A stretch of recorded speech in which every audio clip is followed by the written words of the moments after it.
નમસ્કાર દોસ્તો, સ્વાગત છે આપ સર્વનું તમારી પોતાની YouTube channel ocean coaching classes પર।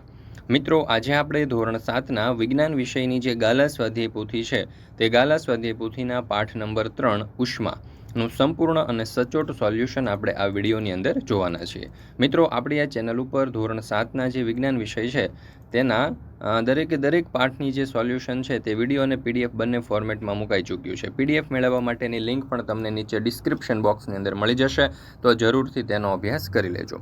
ચાલો તો શરૂ કરીએ। પ્રશ્ન નંબર 1। નીચેના દરેક પ્રશ્નના ઉત્તર માટે આપેલા વિકલ્પોમાંથી સાચો વિકલ્પ શોધી તેનો ક્રમ અક્ષર પ્રશ્નની સામે આપેલા બોક્સમાં લખો। પહેલો સવાલ, ક્લિનિકલ થર્મોમીટર કેટલા ગાળાનું તાપમાન માપી શકે છે? તો જવાબ આવશે વિકલ્પ બી, 35 અંશ સેલ્સિયસથી 42 અંશ સેલ્સિયસ। બીજું, લેબોરેટરી થર્મોમીટર પર તાપમાન દર્શાવતા આંક ક્યાંથી ક્યાં સુધીના હોય છે? તો જવાબ આવશે વિકલ્પ સી, -10 અંશ સેલ્સિયસથી 110। ત્રીજું, તંદુરસ્ત મનુષ્યના શરીરનું તાપમાન સામાન્ય રીતે કેટલું હોય છે? તો જવાબ આવશે વિકલ્પ ડી, 37 અંશ સેલ્સિયસ। ત્યાર પછી ચોથું, 30 અંશ સેલ્સિયસ તાપમાનવાળા 1 લીટર પાણીને 50 અંશ સેલ્સિયસ તાપમાનવાળા 1 લીટર પાણી સાથે મિશ્ર કરતા બનતા મિશ્રણનું તાપમાન કેટલું હોય? તો જવાબ આવશે વિકલ્પ ડી, 30 અંશ સેલ્સિયસ તથા 50 અંશ સેલ્સિયસની વચ્ચે। ચોથું, 40 અંશ સેલ્સિયસ તાપમાન ધરાવતા લોખંડના ગોળાને 40 અંશ સેલ્સિયસ જેટલું જ તાપમાન ધરાવતા પાણીમાં મૂકવામાં આવે તો જવાબ આવશે વિકલ્પ બી, ઉષ્મા ગોળાથી પાણી તરફ કે પાણીથી ગોળા તરફ વહેશે નહીં। ત્યાર પછી છઠ્ઠો સવાલ, રસોઈ માટે વપરાતી સ્ટેનલેસ સ્ટીલની તળવાની કડાઈના તળિયે તાંબાનું સ્તર લગાડેલું હોય છે તેનું કારણ? તો જવાબ આવશે વિકલ્પ સી, સ્ટેનલેસ સ્ટીલ કરતાં તાંબુ ઉષ્માનું વધુ સુવાહક છે। સાતમું, કયો પદાર્થ ઉષ્મા વહનની રીતથી ગરમ થાય છે? તો જવાબ આવશે વિકલ્પ ડી, લોખંડ। આઠમું, નીચેનામાંથી કયો પદાર્થ ઉષ્માનો સુવાહક છે? તો અહીંયા જવાબ આવશે વિકલ્પ સી, તાંબુ। નવમું, કયા સ્વરૂપના પદાર્થો ઉષ્મા નયનની રીતથી ગરમ થાય છે? તો જવાબ આવશે વિકલ્પ ડી, પ્રવાહી અને વાયુ। 10મું, કયું પ્રવાહી ઉષ્મા વહનની રીતે ગરમ થાય છે? તો જવાબ આવશે વિકલ્પ સી, પારો। 11મો સવાલ, સૂર્યની ગરમી આપણા સુધી ઉષ્મા પ્રસરણની કઈ રીતથી પહોંચે છે? તો જવાબ આવશે વિકલ્પ સી, ઉષ્મા વિકિરણ। 12મું, કયા રંગની વસ્તુ ઉષ્માનું શોષણ સૌથી વધુ પ્રમાણમાં કરે છે? તો અહીંયા જવાબ આવશે વિકલ્પ ડી, કાળા રંગની। મિત્રો, ધોરણ 3થી 12ની કોઈ પણ પ્રકારની પીડીએફ અને પીપીટી જો તમારે જોઈતી હોય તો આપણી આપણે ઓશન કોચિંગ ક્લાસીસ પર ઉપલબ્ધ છે। વોટ્સઅપ પર પણ તમે પીડીએફ અને પીપીટી મેળવી શકો છો। પીપીટી અને પીડીએફ મેળવવા માટે સંપર્ક કરો 70 46 22 22 54 નંબર ઉપર। સ્વઅધ્યયન પોથીના સોલ્યુશન, સમજૂતી પ્લસ સ્વાધ્યાય, ગાલા સ્વાધ્યાય પોથી, પ્રોજેક્ટ પ્રવૃત્તિ બુક, પ્રયોગ પોથી, ભૂગોળ પોથી, અંગ્રેજી ગ્રામર, યુનિટ ટેસ્ટ, આઈએમપી પ્રશ્નો, અસાઇનમેન્ટ, કોઈ પણ પ્રકારના સોલ્યુશનની પીડીએફ અને પીપીટી અહીંયાથી તમે મેળવી શકશો। આપણી એપ્લિકેશન પણ છે ઓશન કોચિંગ ક્લાસીસ। આ એપ્લિકેશન ડાઉનલોડ કરી અહીંયાથી પણ તમે સોલ્યુશનની પીડીએફ અને પીપીટી મેળવી શકશો। ચાલો, ત્યાર પછી છે પ્રશ્ન નંબર 2, ખાલી જગ્યા પૂરો। પહેલું, પદાર્થના ગરમપણા કે ઠંડાપણાની માત્રાને ખાલી જગ્યા કહે છે? તો જવાબ આવશે તાપમાન। બીજું, દર્દીનો તાવ માપવા માટે ખાલી જગ્યા થર્મોમીટર વપરાય છે? તો જવાબ આવશે ક્લિનિકલ। ત્રીજું, તંદુરસ્ત માણસના શરીરનું સામાન્ય તાપમાન ખાલી જગ્યા અંશ ફેરનહીટ હોય છે? તો જવાબ આવશે 98.6। ચોથું, શિયાળામાં તાપણાની ગરમી આપણને ખાલી જગ્યાની રીત વડે મળે છે? તો જવાબ આવશે ઉષ્મીય વિકિરણ। પાંચમું, ખાલી જગ્યા રંગની સફેદ ઉષ્મીય વિકિરણનું શોષણ સૌથી ઓછું કરે છે? તો જવાબ આવશે સફેદ। ત્યાર પછી છે પ્રશ્ન નંબર 3, નીચેના પ્રશ્નોના માત્ર ઉત્તર લખો, પ્રત્યેકનો એક ગુણ રહેશે। પહેલું, પદાર્થનું તાપમાન માપવા કયા સાધનનો ઉપયોગ થાય છે? તો જવાબ આવશે થર્મોમીટર। બીજું, હવામાન સમાચારમાં આગળના દિવસનું મહત્તમ તથા લઘુત્તમ તાપમાન દર્શાવવામાં આવે છે તે કયા થર્મોમીટર વડે માપીને જાણવામાં આવે છે? તો જવાબ આવશે મહત્તમ અને લઘુત્તમ થર્મોમીટર। ત્રીજું, કઈ ધાતુમાં ઉષ્મા વહનની રીતે ઉષ્માનું પ્રસરણ સૌથી વધુ ઝડપે થાય છે? તો અહીંયા જવાબ આવશે તાંબુ। ચોથું, પોટેશિયમ પરમેંગેનેટ ઓગળેલા પાણીનો રંગ જણાવો? તો અહીંયા જવાબ આવશે જાંબલી। પાંચમું, સમુદ્રકાંઠાના વિસ્તારોમાં દરિયાઈ લહેર અને ભૂલહેરની ઘટના ઉષ્માના પ્રસરણની કઈ રીતને આભારી છે? તો ઉષ્માનયન। તાપમાનનો એકમ જણાવો? તો અંશ સેલ્સિયસ। સાતમું, ઉષ્મા પ્રસરણની કઈ રીતમાં માધ્યમ જરૂરી નથી? તો ઉષ્મા વિકિરણ। ત્યાર પછી છે પ્રશ્ન નંબર 4, નીચેના વિધાનોમાંથી ખરા વિધાન સામે ખરાની અને ખોટા વિધાન સામે ખોટાની નિશાની કરો। ઉષ્માનો એકમ અંશ સેલ્સિયસ છે? તો ખોટું। બીજું, શૂન્યાવકાશમાં કોઈ પણ રીતે ઉષ્માનું પ્રસરણ થઈ શકતું નથી? તો ખોટું। ઉષ્માનું પ્રસરણ ઘણ પદાર્થોમાં થઈ શકતું નથી? તો ખોટું। એબેનોઇટ એ ઉષ્માનું અવાહક છે? તો સાચું। તપેલીમાં દૂધ ગરમ કરવા મૂકીએ ત્યારે તપેલી ઉષ્મા વહનથી ગરમ થાય છે, એમાં સાચું. કાળા રંગની વસ્તુ કરતાં સફેદ રંગની વસ્તુ ઉષ્માનું શોષણ વધુ કરે છે, તો જવાબ આવશે ખોટું. પ્રશ્ન નંબર 5. નીચેના પ્રશ્નોના એક વાક્યમાં ઉત્તર લખો. એમાં પહેલું, માંદા માણસના શરીરનું તાપમાન માપવા નર્સ કયા પ્રકારના થર્મોમીટરનો ઉપયોગ કરે છે? તો જવાબ આવશે કે માંદા માણસના શરીરનું તાપમાન માપવા માટે નર્સ ક્લિનિકલ થર્મોમીટરનો ઉપયોગ કરે છે. બીજું, ઉનાળામાં આપણે સફેદ કે આછા રંગના સુતરાઉ કપડાં શા માટે પહેરીએ છીએ? તો સફેદ કે આછા રંગના સુતરાઉ કપડાં ઉષ્માનું શોષણ ઓછું અને પરાવર્તન વધુ કરતું હોવાથી ઉનાળામાં શરીર ઠંડુ રહે છે. ત્રીજું, ક્લિનિકલ થર્મોમીટરમાં ખાંચનો ઉપયોગ શો છે? તો ક્લિનિકલ થર્મોમીટરમાં ખાંચ મર્ક્યુરીની સપાટીને નીચે ઉતરતી અટકાવે છે. ચોથું, ઉષ્માના પ્રસરણની રીતો જણાવો. તો ઉષ્માના પ્રસરણની રીતો 3 છે: ઉષ્માવહન, ઉષ્માનયન અને ઉષ્મીય વિકિરણ.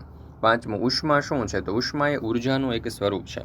છઠ્ઠું, પ્રવાહી અને વાયુ સ્વરૂપના પદાર્થોમાં કઈ રીત વડે ઉષ્માનું પ્રસરણ થાય છે? તો પ્રવાહી અને વાયુ સ્વરૂપના પદાર્થોમાં ઉષ્માનયનની રીતે ઉષ્માનું પ્રસરણ થાય છે. સાતમું, દરિયાઈ લહેર એટલે શું? તો સમુદ્રકાંઠાના વિસ્તારોમાં દિવસે સમુદ્ર પરની ઠંડી હવા જમીન તરફ ગતિ કરે છે અને દરિયાઈ લહેર કહે છે. આઠમું, ભૂલહેર એટલે શું? તો સમુદ્રકાંઠાના વિસ્તારોમાં રાત્રિના સમયે જમીન ઉપર ઠંડી હવા સમુદ્ર તરફ ગતિ કરે છે અને ભૂલહેર કહે છે. નવમું, ગરમ ચા મૂકી રાખતા કેમ ઠંડી થાય છે? તો ગરમ ચા મૂકી રાખતા વાતાવરણમાં ઉષ્મીય વિકિરણ દ્વારા ઉષ્મા ગુમાવે છે, તેથી તે ઠંડી થાય છે.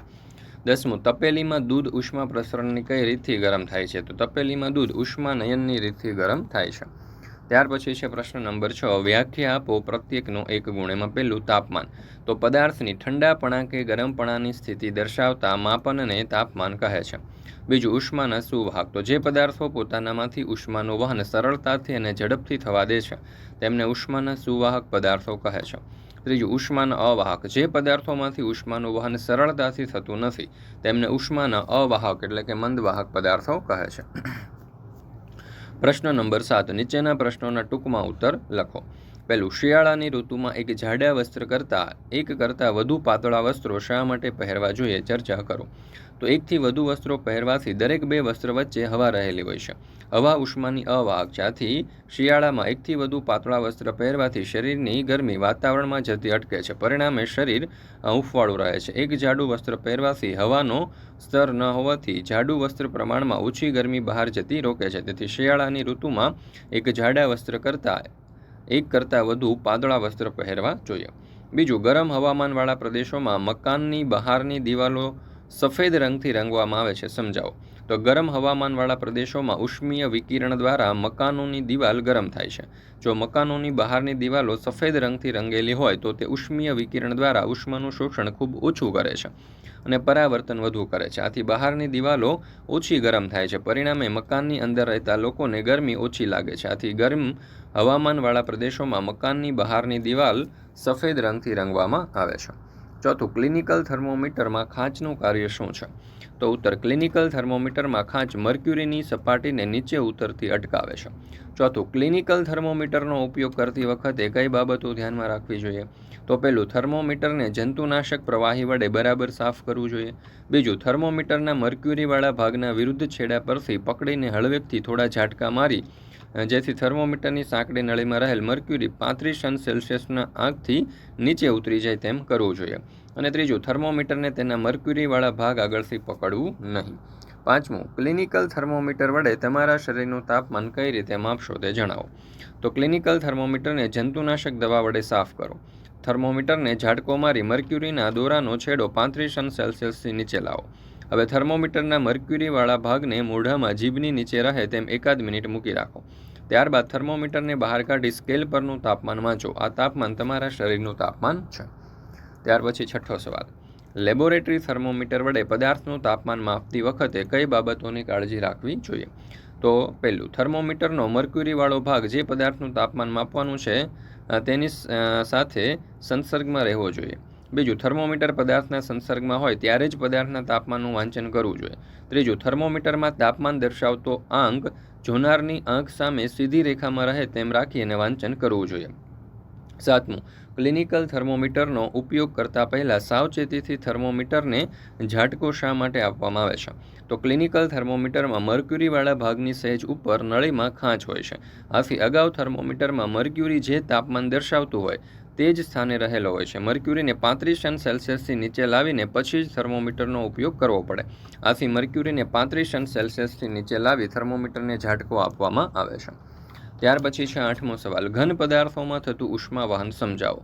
તો ઘન પદાર્થો ઉષ્મા વહનની રીતે ગરમ થાય છે. ઘન પદાર્થને ગરમ કરવાથી ગરમ થતા અણુઓ તેની નજીકના અણુઓને ગરમ કરે છે. આ અણુઓ તેની નજીકના અણુઓને ગરમ કરે છે. આ રીતે ઉષ્માનું ક્રમશઃ એક અણુમાંથી સંપર્કમાં રહેલા બીજા અણુમાં વહન થાય છે અને પદાર્થના ગરમ થતા છેડા તરફથી ગરમી બીજા છેડા સુધી પહોંચે છે. 9મું, પ્રવાહી પદાર્થમાં થતું ઉષ્માનયન સમજાવો. તો પ્રવાહી પદાર્થને વાસણમાં ગરમ કરવાથી તેના ગરમ થયેલા અણુઓ હલકા થતાં ઉપર તરફ જાય છે અને તેનું સ્થાન લેવા ઠંડા અણુઓ ઉપરથી નીચે તરફ આવે છે. આવેલા ઠંડા અણુઓ વાસણને અપાતી ગરમીથી ગરમ થઈ હલકા બની ઉપર તરફ જાય છે. આ વખતે ઉપરના અણુઓ પ્રમાણમાં ઠંડા હોવાથી નીચે તરફ આવે છે. આ રીતે પ્રવાહીના અણુઓનું નીચેથી ઉપર તરફ અને ઉપરથી નીચે તરફ સ્થળાંતર ચાલુ રહેતા પ્રવાહી ગરમ થાય છે. આમ આ રીતે પ્રવાહી પદાર્થો ઉષ્માનયનની રીતે ગરમ થાય છે. પ્રશ્ન નંબર 8, વૈજ્ઞાનિક કારણો આપી સમજાવો. પહેલું, ક્લિનિકલ થર્મોમીટરમાં મર્ક્યુરીવાળા ભાગની નજીક સાંકડી નળીમાં ખાંચ હોય છે. તો જોઈએ ઉત્તર. ક્લિનિકલ થર્મોમીટર વડે દર્દીનું તાપમાન માપતા મર્ક્યુરી સાંકડી નળીમાં ઉપર ચડે છે. સાંકડી નળીમાંની ખાંચને લીધે નળીમાં ઉપર ચડેલો મર્ક્યુરી આપમેળે નીચે ઉતરી જતો નથી. આથી દર્દીના શરીરના સંપર્કમાં થર્મોમીટર કાઢી લીધા પછી પણ નળીમાં મર્ક્યુરી તે જ સ્થાને રહે છે. તેથી દર્દીના શરીરનું તાપમાન થોડીવાર પછી પણ વાંચી શકાય છે. ત્યાર પછી છે બીજો સવાલ, ક્લિનિકલ થર્મોમીટરને ગરમ પાણી વડે સાફ કરવું જોઈએ નહીં. ઉત્તર. ક્લિનિકલ થર્મોમીટર 35°C થી 42°C ગાળાનું તાપમાન માપી શકે છે. ગરમ પાણીનું તાપમાન 42°C થી વધારે હોય છે. ક્લિનિકલ થર્મોમીટરને ગરમ પાણી વડે સાફ કરવા જતાં સાંકડી નળીમાં મર્ક્યુરી 42°C થી આગળ પ્રસરણ પામી નળીને તોડી નાખે છે. તેથી ક્લિનિકલ થર્મોમીટરને ગરમ પાણી વડે સાફ કરવું જોઈએ નહીં. ત્રીજો, રસોઈ બનાવવા માટે ધાતુના વાસણોનો ઉપયોગ કરવામાં આવે છે. તો ઉત્તર. ધાતુના વાસણો ઉષ્માના સુવાહક હોવાથી સગડીની ગરમીથી ઝડપથી ગરમ થાય છે. આથી વાસણમાં રાંધવા રાખેલા ખોરાકને વધારે પ્રમાણમાં ગરમી મળે છે. આથી રસોઈ જલ્દી તૈયાર થાય છે. તેથી રસોઈ બનાવવા માટે ધાતુના વાસણોનો ઉપયોગ કરવામાં આવે છે. ચોથું, બરફને લાકડાના વહેરમાં રાખવામાં આવે છે. તો લાકડાનો વહેર ઉષ્માનો અવાહક છે. બરફને લાકડાના વહેરમાં રાખવાથી વાતાવરણની ગરમી બરફને મળતી અટકે છે અને બરફ જલ્દી પીગળી જતો નથી. તેથી બરફને લાકડાના વહેરમાં રાખવામાં આવે છે. પ્રશ્ન નંબર 9, તફાવતના બે મુદ્દા લખો. ઉષ્મા અને તાપમાન. તો પહેલું, ઉષ્મા. ઉષ્મા એ ઉર્જાનું સ્વરૂપ છે. તેનો એકમ કેલરી અને જૂલ છે. તાપમાન એ પદાર્થના ગરમપણા કે ઠંડાપણાની સ્થિતિનું માપ છે. તેનો એકમ અંશ સેલ્સિયસ છે. ક્લિનિકલ થર્મોમીટર અને લેબોરેટરી થર્મોમીટર. તો પહેલું, તેમાં 35°C થી 42°C સુધીના તાપમાન દર્શાવતા અંક છાપેલા હોય છે. તેમાં ખાંચ હોય છે. તે શરીરનું તાપમાન માપવા માટે વપરાય છે.